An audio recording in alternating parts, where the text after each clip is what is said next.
wired up in here. The introduction just reminded me of not yesterday, but Wednesday, I was testifying on Iran before the Subcommittee on National Security and Foreign Affairs, Henry Waxman's larger committee on government reform and oversight. And lo and behold, as I sat down in my seat waiting for the members to come in, there was Lieutenant General Paul Van Riper, who was also one of the people testifying, Marine General. And I got paid, I think, maybe the second or third highest compliment in the military I've ever paid. He walked over to me, shook my hand, and said, "Marines still talk of you at Quantico." And I quickly let him know that I was the only soldier that I was aware of in history to be retired from the Marine Corps as well as from the United States Army. Something the Commandant of the Marine Corps did for me when I finished my service at Quantico.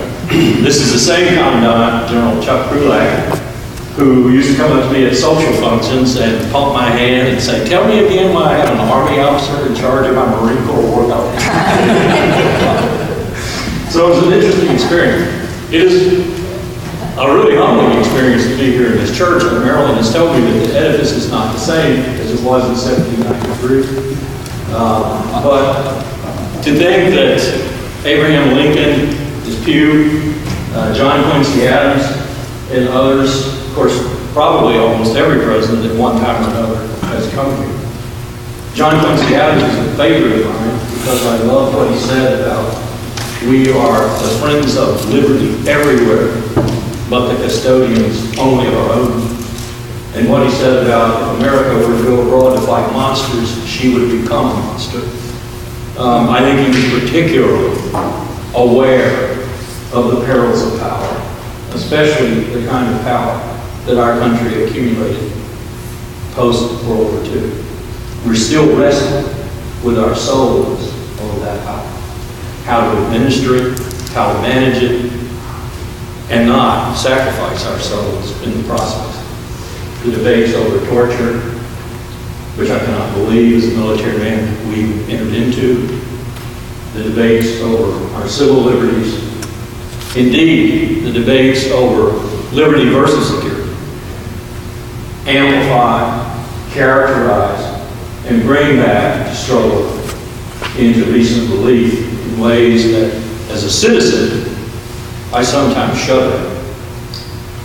George Washington was essentially told by the New York legislature, the people who were running New York at the time, in 1775 or 6, as I recall, in a really kind of contentious letter, "Be sure you remember to get off your horse when this is over."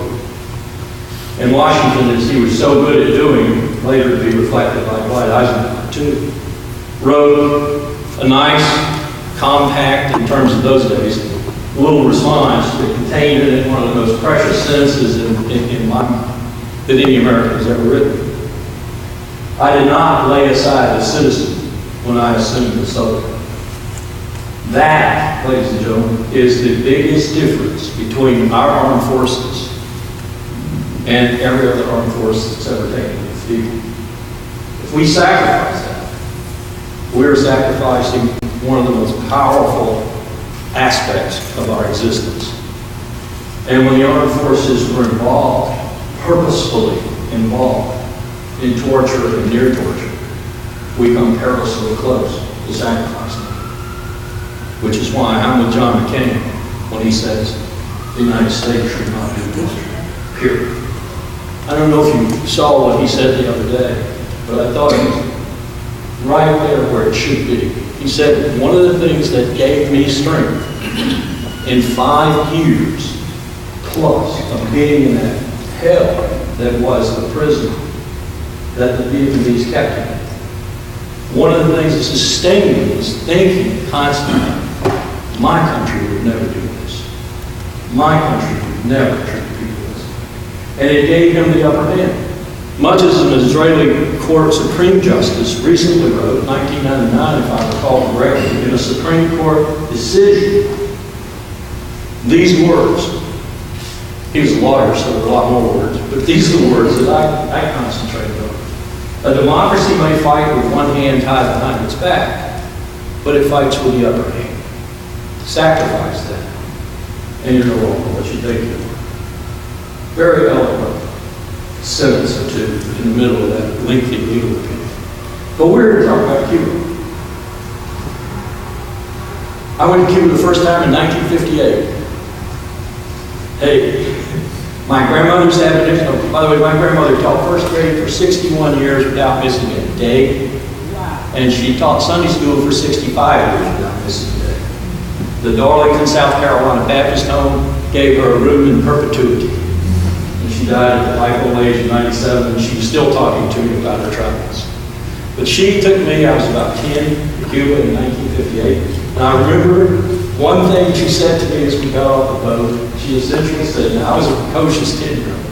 I've lost all that. She says to me, Larry, beware of two things while we're here. The brothels and the casinos. 10-year-old, but we've been together a lot. My grandmother is probably the most influential person in my life. She was quite a lady. When I went back in March of this year, imagine my surprise. I mean, that's, I've not been there as much as Maryland has. But the contrast there, even having been a 10-year-old, I had some deeply embedded impressions. The contrast was significant, and even more so, maybe more stark, I think, by the fact that I've been in communist countries. And I've been where the guy picks you up the moment you get off the airplane, or guys, or gals, and follows you everywhere you go, takes pictures of you. You know they're there, especially if you've been around as long as I have. That didn't happen in Cuba. And some have said, well, okay, that's because the guys who were hosting you were the spies. Well, the guys who were hosting you were from the Foreign Affairs Department. They were from the international section of the Communist Party and so forth. So yeah, maybe they were spies. I mean, we do the same thing. But I'm just saying it wasn't obtrusive. It wasn't there in your face. And that was reinforced over the course of the week or so I was there by the fact that it just didn't look like a police station. It simply did not look like one. Maryland would probably barely have one, and others of you who've been there. So you immediately start questioning some of the presuppositions you brought to the island when you arrived. But I also brought a lot of other information with me, and I was looking for confirmation of that information or denial in the course of my visit there, and basically I think I got confirmation. And I'm going to just tell you about 4 or 5 of the really crucial bits of information that I took with me that I was putting through that process. First of all, I had heard and read with great diligence, I think, about this incredible transition from exporting revolution, which of course Che Guevara sort of personifies, to exporting health care. And not just health care to anybody, but health care in those regions of the world where even El Coloso del Norte, los Estados Unidos, doesn't go. Into the barrios, into the really bad areas. In fact, I'm hearing now that some of the Cuban female doctors, and they're about 50-50 gender-wise, are having trouble committing to some of these barrios because they get raped, or even worse, they're killed. And so they're dangerous places. But nonetheless, the Cubans had changed from exporting revolution to exporting healthcare. And when I was down there, I think I confirmed in my own inexpert way, but nonetheless, I think a way that gives me the confidence, that they're probably one of the best, if not the best, at delivering health care to impoverished areas. Lord, should we be looking at that? Should we be checking that out? We can't even deliver health care to Grenada, Mississippi. We can't deliver health care to the barrios of New York City. Do you know that when I was in the State Department, I discovered that 9 out of 10 doctors in rural America are Pakistani or Indian? How did I discover that? Because we had to issue the workplaces for them. And we had to recruit them. Because we don't have doctors who will go into those areas because it's not profitable. Haley Barber, who comes from Mississippi, will tell you about Mississippi if you get in these cuts and these honest. So that's the first thing that I encountered. Second thing I encountered, and I talked to many people about this before I went, military exit, and then kind of, felt it out in Cuba, is that there are lots of people there where we are. And what was most stunning about this was that the only country that votes with us in the UN to uphold the embargo, our stupid, stupid policy, is Israel. Repeatedly, because we're the only country that usually votes with Israel, for other issues. And guess where Israel is in Cuba? Owning one of the largest citrus farms and building shopping centers. So the Israelis may vote with us, but they're not stupid. The Israelis are there, the Canadians are there, the Germans are there, the Chinese are there, the Venezuelans are there, lots of people are there. And we're involved to that process of making money, of helping Cuba's prosperity, 11 million people's prosperity, 90 miles off the coast of Florida. We're not there, they are. There's another dimension to this, and that's the security, the national security dimension. It's about 2 a.m. in the morning. I'm destroying any weeds by smoking Havana, drinking some 17-year-old rum with Ricardo Alarcón, who is the president of their Congress, their National Assembly. And he's drinking scotch, by the way. He must have had 11 comics in there. He must have had 11. I don't know how he did it. And we began to talk about this national security dimension, about the fact that perhaps the Chinese may be drilling for oil 50 miles off the coast of Florida for the next 5 years. And we talk about the environmental dimension of that. The greatest biodiversity in the United States of America is along the eastern coast of Florida. Guess what happens if you have an oil spill in this contemplated drilling area? That biodiversity is going to be destroyed. So, here's the president of the Cuban National Assembly telling me we really would rather have ExxonMobil or Shell or some other Western company with the latest technology, environmentally and drilling-wise, so that even if we do have something happen, we can at least believe that something will be done about it. And that what will be done in the drilling will be the latest, will be the state of the art, and it will be less apt to produce an accident. But we know we can't. So he went on talking about how the United States is becoming increasingly irrelevant to Cuba's future. That's the national security dimension as far as I'm concerned. Now, I took that to ExxonMobil. I won't say to whom, but let's just put it this way. Very high up. And his point back to me was, not enough oil to matter. Not enough oil to matter. We'd go down there, if we could. But it's not enough to matter, so it's not high on our agenda. I recently called him back, and I said, down at West Texas Intermediate, the benchmark crude is pushing 100, and probably is going to be 150, maybe higher. Got a new opinion? And he said, well, I can't speak for the company, but yeah, I might.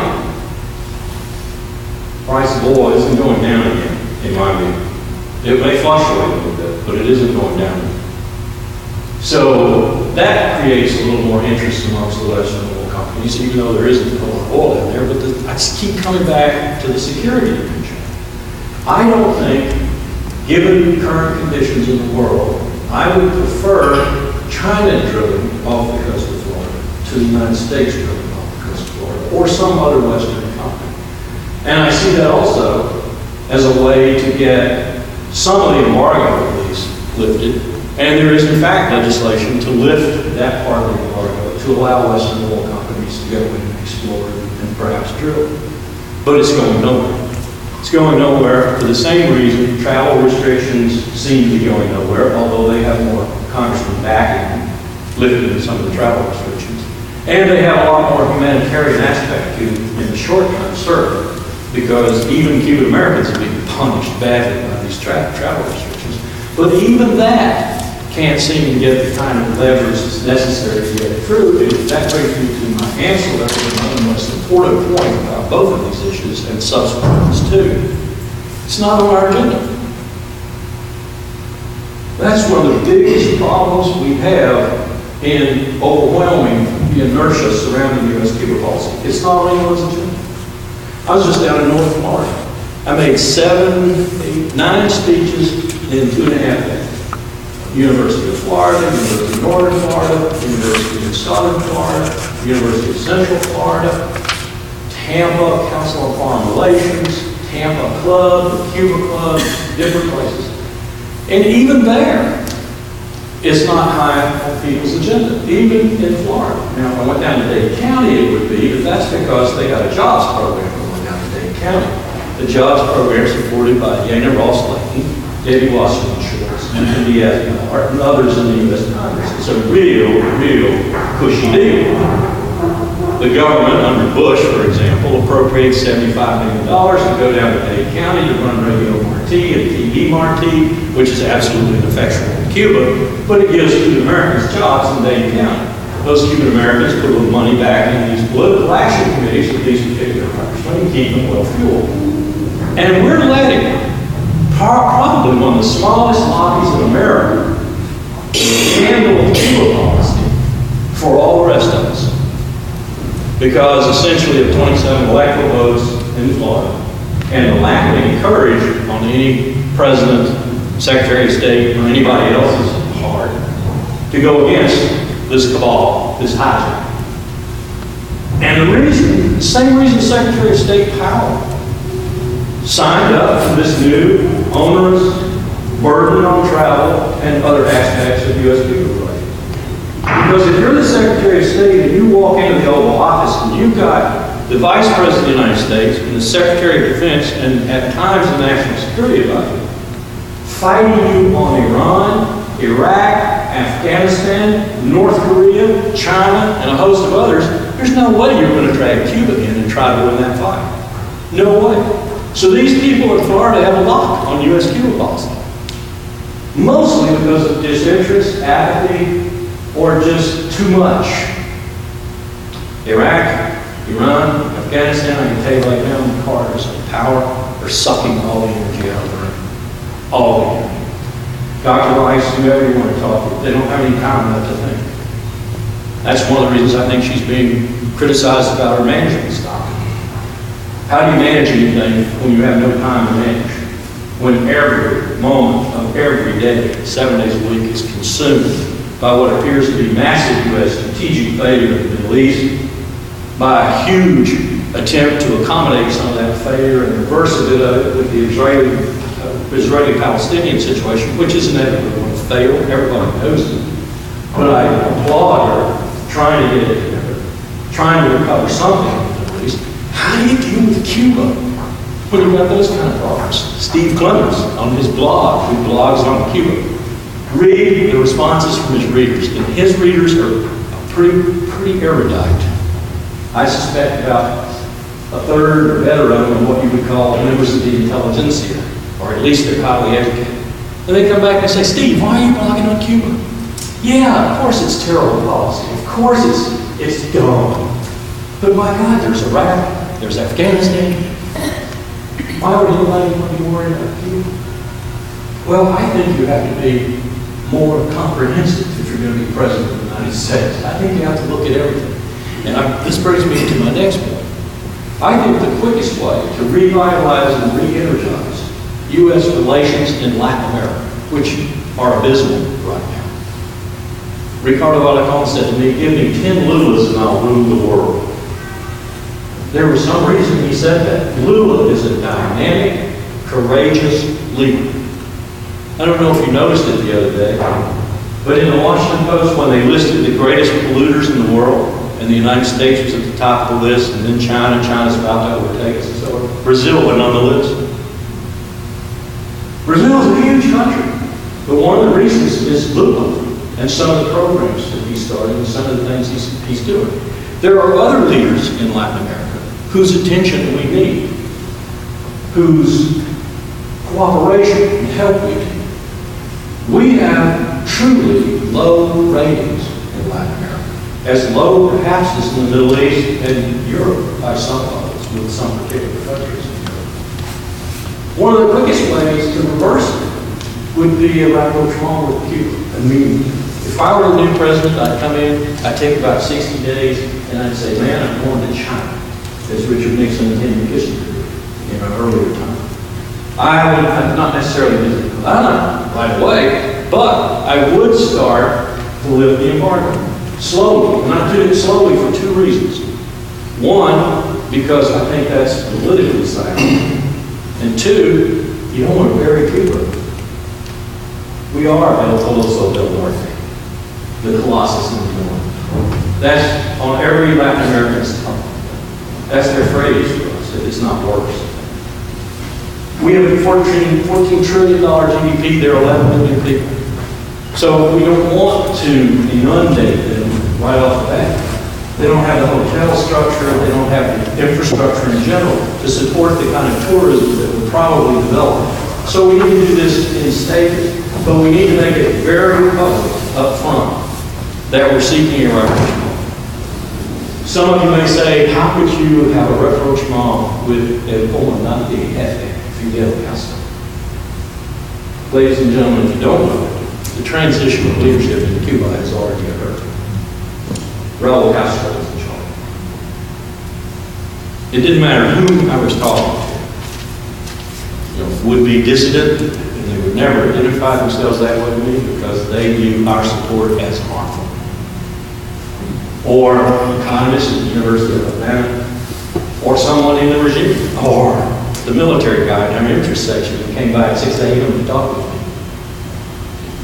By the way, he also told me that the best country cooperating with the United States military in the Caribbean on counterterrorism and counter-narcotics was not Mexico, it wasn't Puerto Rico, it was Cuba. The best cooperation between the militaries. And he also told me what I was just implying, that we need to have a reconciliation because Raul's in charge and Raul has a different attitude. Not necessarily about government, but certainly about the economy, about Cubans having more prosperity, about growth being better, and so on and so on. All of which is now being fueled essentially by Cuban entrepreneurship, the resilience of the Cubans, and a lot of them from Venezuela and the other countries that are talking. So much so that the CIA estimates, even the CIA, that their growth rate is somewhere between 8 and 12%. That's pretty good. I see this as another example of what my good friends many years ago, and now still my good friends in Beijing, talk about when they say, Gorbachev got it wrong, we got it right. You need to start with the economic dimension and move to the political dimension.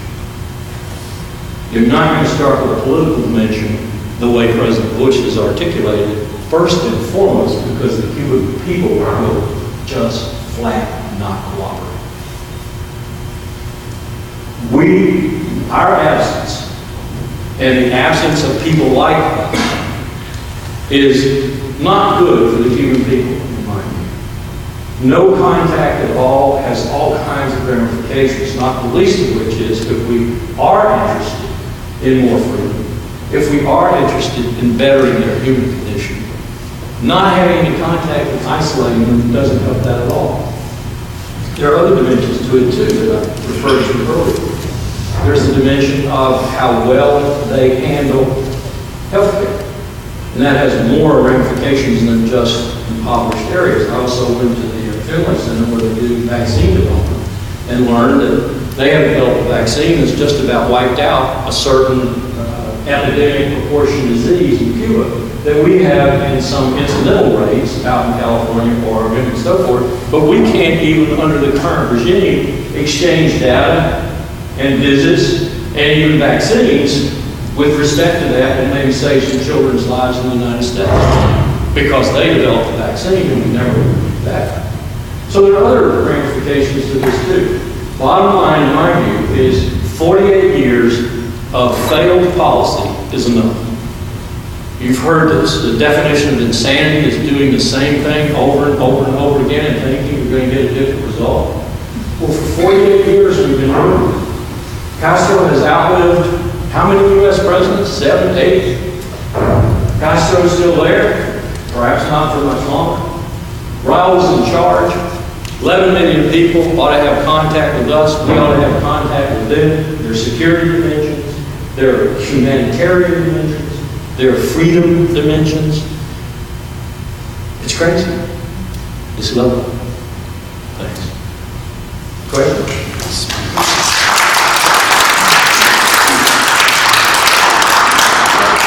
Please stand up and offer a question. Yes, please. You say the succession has already begun, if not fast and rapid, but at least not necessarily political. When you talk to the Cubans about the future with America, how do they see the role of this, what we call the Miami Cubans in the future? That's a good question. Alec Holland dealt with it this way. He smiled and he said, I know those Cubans in Florida. After all, they're Cubans.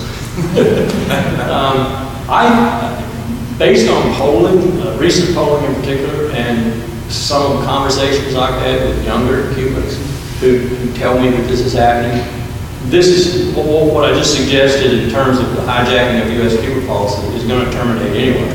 But it's probably going to take a while because the young Cubans coming up don't look at it the same way as the old people. And I've got to be frank about this. You know, my grandmother taught me this lesson. The real reason the old people are looking at it the way they're looking at it is they want to restore Batista. They do. They want to restore their land, their property, their wealth underneath a Batista. Jeb Bush made his grandson a member of the Florida Supreme Court. I don't know, you know, crimes of the father shouldn't be visited on the son, but the word I'm getting from the Cuban American community is that he's not much better than his great-grandfather. That sort of stuns me when I hear things like that. I think we need to move faster than that. I think that's inevitable. I think the Cuban American community is going to have to release its grip because they're going to throw these people out. But I don't see it happening quickly. That's sort of a backup option, I guess. But I would rather see somebody aggressively take them on and let's end their reign early. Sure. It's going to be tough, though, because you can't get people interested. Yes. From Columbus, Ohio, went on a caravan with Pastors for Peace to Cuba about 4 or 5 years ago. Affirm everything you've been saying, but would you say anything about Pastors for Peace? What its impact has been with all the school buses that they've carried running around? Yeah. I only got a real good shot into that sort of activity from, help me here, you probably know him, the man who runs the Martin Luther King Center, Raul Suarez, who's a dynamic guy. I forgot his name. His son was there too. He's about as dynamic as he is, but look, you can tell the generations are different. He looks like he just stepped out of Woodstock. And Raul looks like the old style. He told me that what's happened, that first of all, he paid many kudos to all manner of programs that have been going on, particularly under the more liberal travel policies of the last administration, the Clinton administration. But then he said what's happening now is, for example, he took church groups. He said, I used to get church groups to come down here, and they would help me with some of the real problems we have. High rates of abortion. Because you have such access to health care, it's almost become a prophylactic, if that's not a contradiction in terms. You go too often to get an abortion. The second thing was divorces. He said divorces are just skyrocketing. Churches were coming down with the kind of managerial, administrative, and counseling skills to help him with that. And were helping him with that to a great extent. Now, under the new restrictions, he says OFAC is issuing visas to religious groups that want to proselyte. They want to come down there and convert. Almost like... Of course, the Pastors for Peace caravans always went without accepting permission from the U.S. government. Yeah. So I didn't know that. I wonder if he didn't mention that. He did not mention that. Maybe it was not to his advantage to mention that. The U.S. government would come out frequently, every time they go, offering, here, take this permit to go. Yeah. And Lucius Walker, in charge of Pastors for Peace, would always refuse. Okay. Good for him. As far as I'm concerned, it's unconstitutional. It's unconstitutional for the President of the United States to tell you you can't travel someplace. We can go to Pyongyang. Now, if there were a demonstrable security risk, then I would expect the Secretary of State to warn you severely if it raided. But to restrict your travel, where does it say in the Constitution, Article 1, Article 2, that the Congress or the President has the right to restrict our travel anywhere? I can't. Yeah. I heard on public radio maybe 2 months ago now that either the White House or the State Department was inviting in 25 or more U.S. NGO organizations to talk about U.S.-Cuban relations. And the press secretary, I think it was the State Department, was asked about involvement of church-based, church-related NGOs. And I believe the answer was that they were expressly prohibited or not invited to this event. Was anything, you recall any? No, I do remember. One day, maybe White House or State Department sponsored event that maybe? I do remember some guys from, in this case it was, I don't mention any names, but it was people from DRO, from Democracy, Human Rights and Labor, Assistant Secretary for DRO, tell me that they were going to have something like that because he knew I was interested in Cuba and he wanted to come back at me and say, yeah, we do have some positive things going on, but I hadn't heard what you said. I didn't know that it turned out to be that way, but it doesn't surprise me. It doesn't surprise me. When Otto Reich and Roger Noriega were there as Assistant Secretary for Western Hemisphere Affairs, you might as well have had Jorge Mascanosa as Assistant Secretary of State, especially Bob. And it's I'll share something with you here. It's very difficult, even if you really care about what I call decent foreign policy, and all the connotations that word carries. It's really difficult to get your points across. Right now, there are things going on like FBI being instructed to stop leaks, the FBI being instructed to watch these people, and so forth. This is all coming out of the Vice President's office. This is your country. Now, this is nothing new. J. Edgar Hoover had a dossier on almost everyone in the bureaucracy. And J. Edgar Hoover abused power like no one can imagine in this room if you've made a study of it. And one reason I think we'll never leave anybody in the FBI directorship for 30 years again. But, you know, this vice president is serious. He's serious. And he has a man about him, David Adkin, who if he were standing right here in this aisle with me today, I would accuse of thinking the American Constitution is an anachronism. And if he were speaking truthfully back to me in front of you, he would say, yes, it is. It's an anachronism. We no longer can live by it. It's not a pact for suicide. And oh, by the way, we got to get rid of it. I mean, this is the principal brains behind your vice president.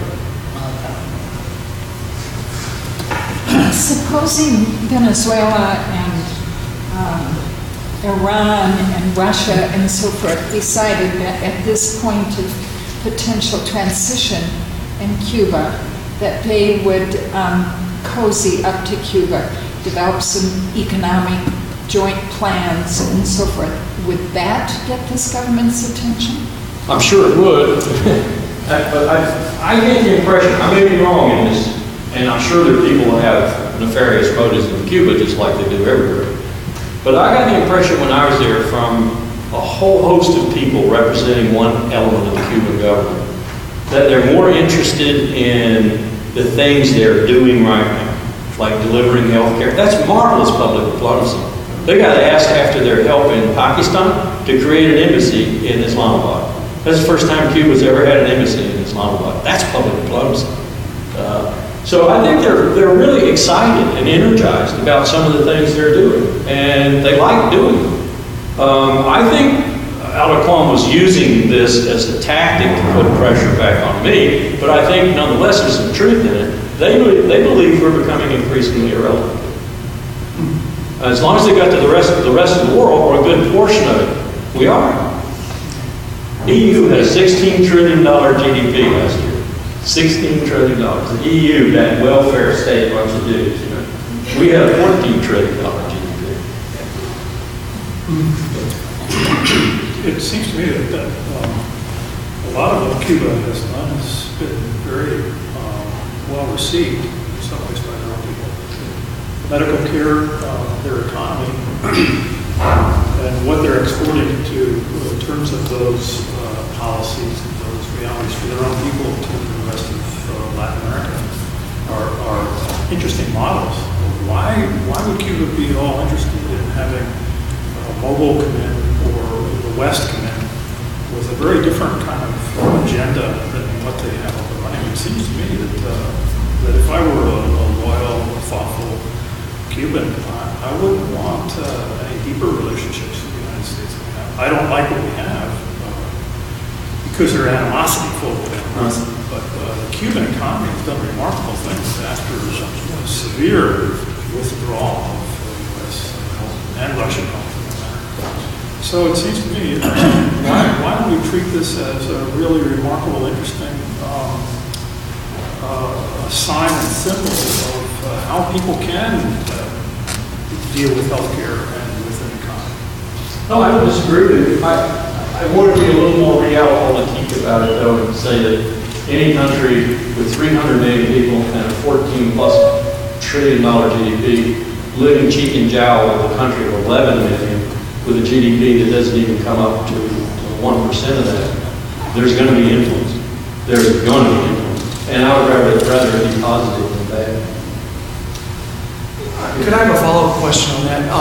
When we were in the district of the hotels, the little tourist hotels that Europeans are visiting, and what part of Cuba is that in? Central Park. One of the things we heard over and over again were that very well-educated Cuban citizens, including doctors, were going to work at these hotels because they were making more money. Now here's another twist on the question of economics. What will capitalism do to a country that does have this infrastructure of welfare, medicine, etc.? Will it undercut it, and will it seek to reverse it? Yeah, I think Alacon in particular, but also some others that you might call, were sort of stunned when I brought that point up. When I said I'm speaking as a citizen of the world, not a citizen of North America or the United States. I worry about what might happen to you if the deluge is unleashed on you. We all agree, and certainly we didn't sit down with the plan, but we all agree that it needed to be incremental.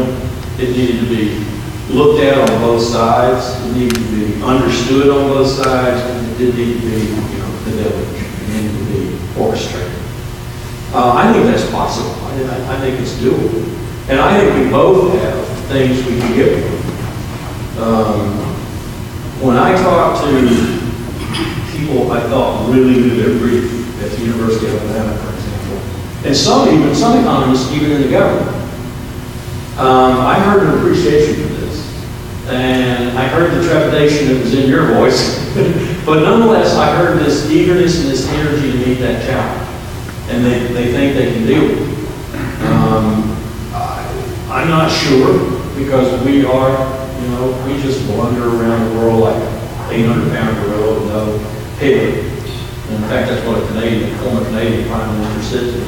She said, we don't, I just said she said, it was Kim. She said, we don't hate the Americans, we have to have you to survive. And we want a lot of it. We're really scared about a headless giant. That's kind of the way I worry about Cuba too. Not only that, but here today, gone tomorrow. We're interested on Monday, we get to rapprochement, Latin America suddenly looks at us a little more favorably. We then go after the really substantive issues like Brazil, Argentina, and so forth, and forget Cuba. That might be good, as long as something trickles down there and begins this process of, I think, gradual opening to one another. And it would be led by people like you, rather than led by people like the Southern Command Commander. And let me tell you, no one understands this better than the Southern Command Commander. Your military is getting sick and tired of carrying the burden of diplomacy, force, political power, and everything else in the world. We have allowed our foreign policy to be so militarized that we've actually got 4 stars who are worried about it.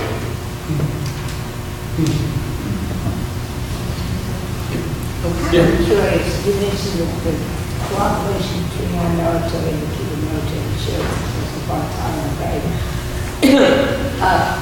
In your conversations with Cubans, did Guantanamo come up? What is the thinking there? They never brought it up. I brought it up a couple of times. And what I got in response was, in both cases, a comment something like this: it's doing irreparable damage to what reputation you have left, particularly in Latin America. And then they moved on because it was a sore topic. They saw me as maybe not a friend, but at least as someone who listened to me. And so they didn't want to sour the conversation with any more than that. I'm sure they look on it the way much of the rest of the world is. I can tell you right now that Dr. Rice says almost every day, close Guantanamo, close Guantanamo, close Guantanamo. I can tell you also that Gordon England, the Deputy Secretary of State, and Bob Gates, the Secretary of Defense, tell the President almost every day, close Guantanamo, close Guantanamo. Here's the problem. Colin Powell told him this in August of 2002. He asked in a principals meeting, what's the final disposition? And Rumsfeld went in his typical Ovido fashion. I don't know what you mean. And Powell said, what's the final disposition? And Rumsfeld said, we'll cross that bridge when we get there. Well, we crossed that bridge. What is final disposition? Do you hang these people in a public square? If you take them out completely of the legal system, and oh, by the way, take about 20,000 innocents, along with a couple of hundred hardcore terrorists, what are you going to do? How do you put them back in the legal system? Well, you can eventually let the innocent ones go, which is what we're doing after 3 or 4 years in jail. You can let them go. You can repatriate them and so forth. But what do you do with the 200 or so hardcore? Are you prepared to keep them in jail forever? Some of them will be there 50 years. Or are you prepared to take them out in the square and shoot them, hang them, whatever? There's no plan for final disposition. So this administration, mark my words, will pass this to the next one because it has a clue what to do. It'll pass it to the next administration. Just like it's going to pass Iraq, Afghanistan, and a host of other challenges to the next administration, and hope that between now and then, it can minimize the damage to the Republican Party, my party, which it is hurt badly. I want my party.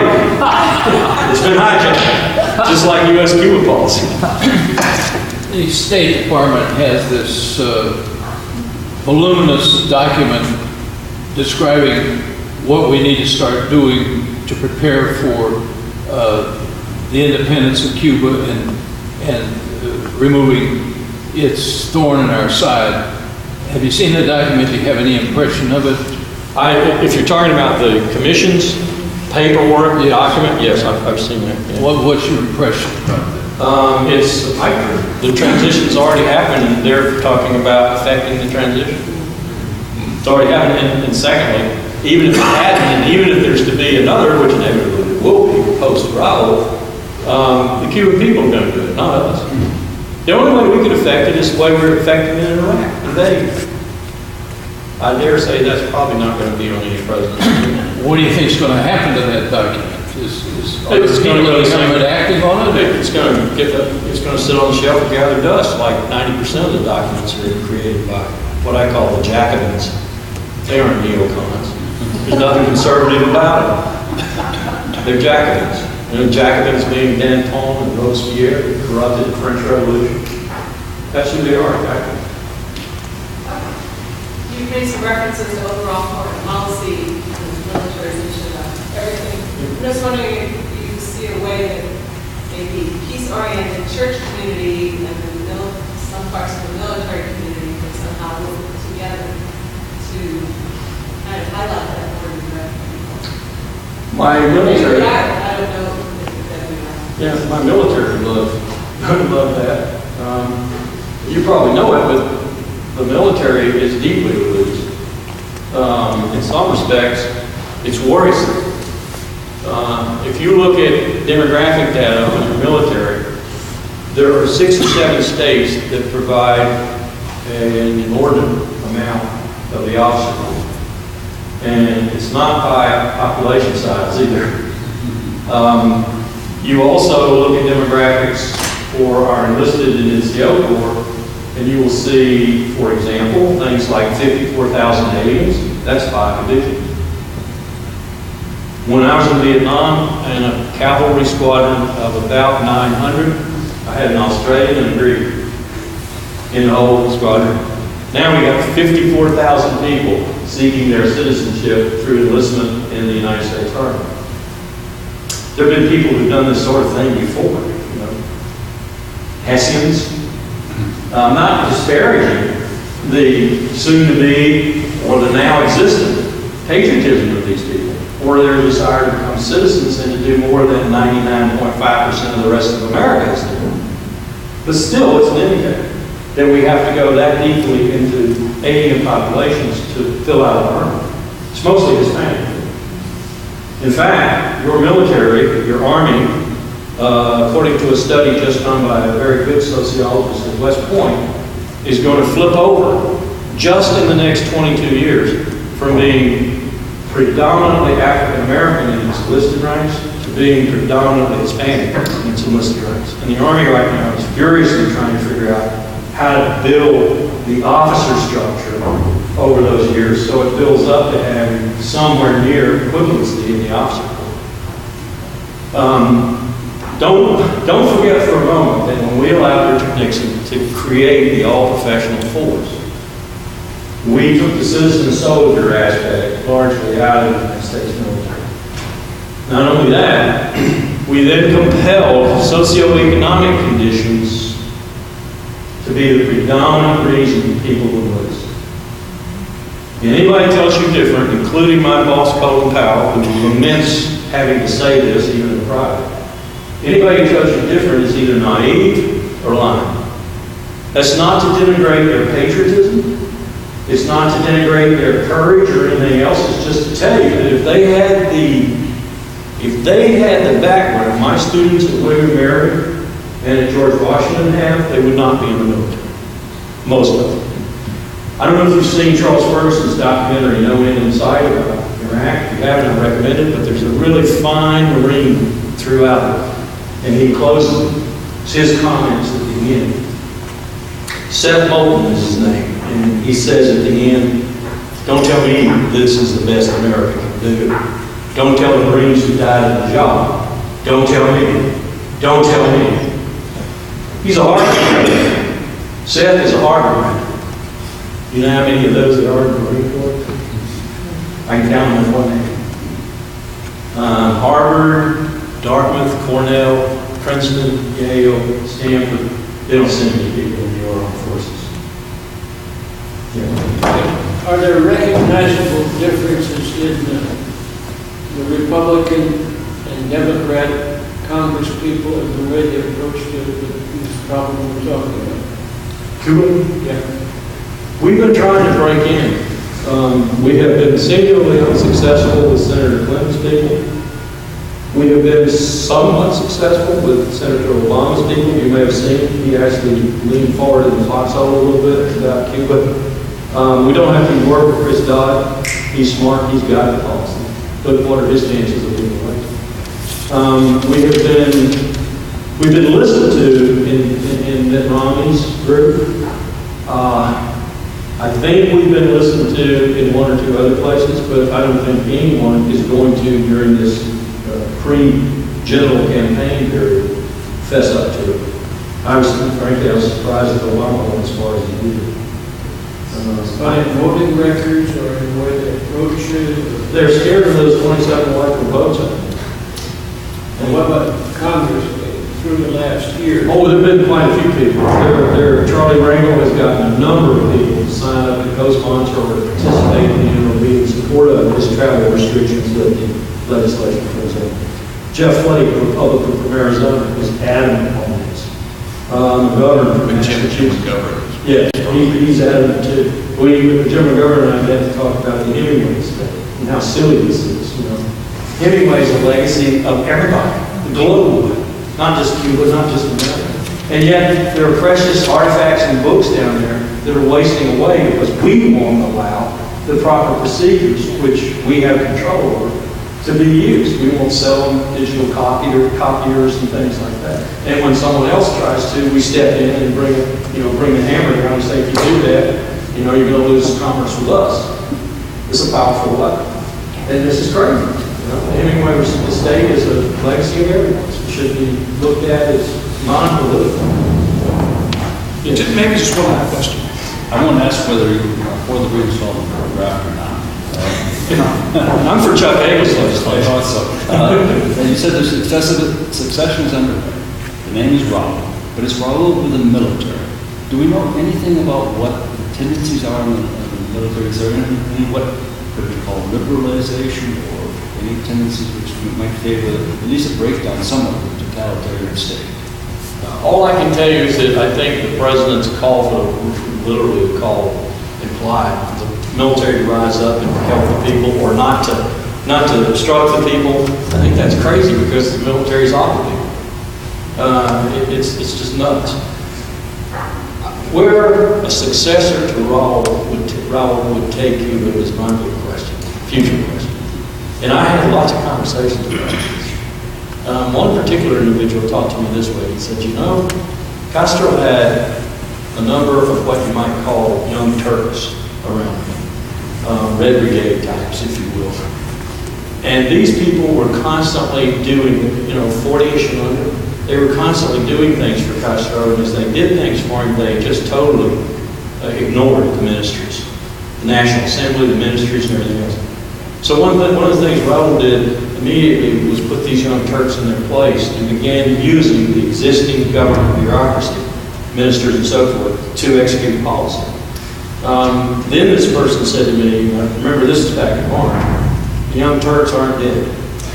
And I fear what will happen when Raul's control diminishes because he's dying, and then these young Turks try to grab power.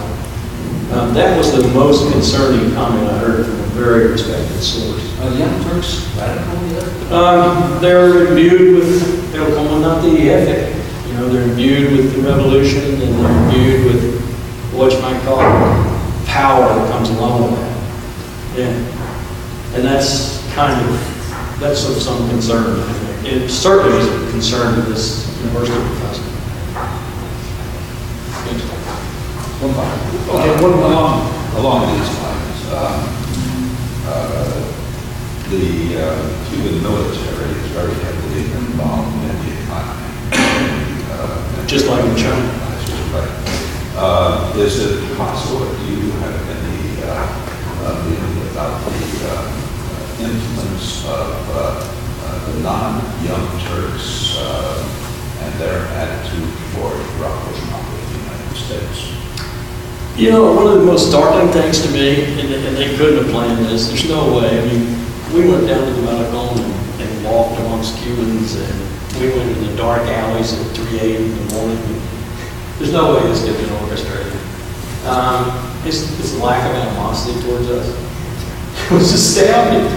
Because if I were in the Air Force, especially if I was a young person, with all the passion of youth and everything, I'd hate their guts. I didn't find that. I found an immense respect for what we've accomplished over our history.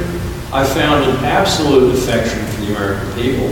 I found a similar but opposite disgust for the American leadership, and particularly for the Cuban Americans in Florida who hijacked that leadership in their people. Although, like Ricardo Alarcon said, we understand that because they're Cubans. We know Cubans, they're pretty bad people. But that's, and I didn't have as much contact with the military as I wanted to because someone superior in rank to me from the United States had preceded my visit, and they had not given him a visit with the military, and so they were afraid to give me one. That would look really bad to refuse a 3 or a 4-star general and then let a colonel go visit. So I got caught in that and didn't get to talk to them. But I did talk to our people in our interest section about the Cuban military. And what I got was highly professional, very cooperative, and dedicated to the defense of Cuba. I can't ask for better laid out than that. Larry, thank you.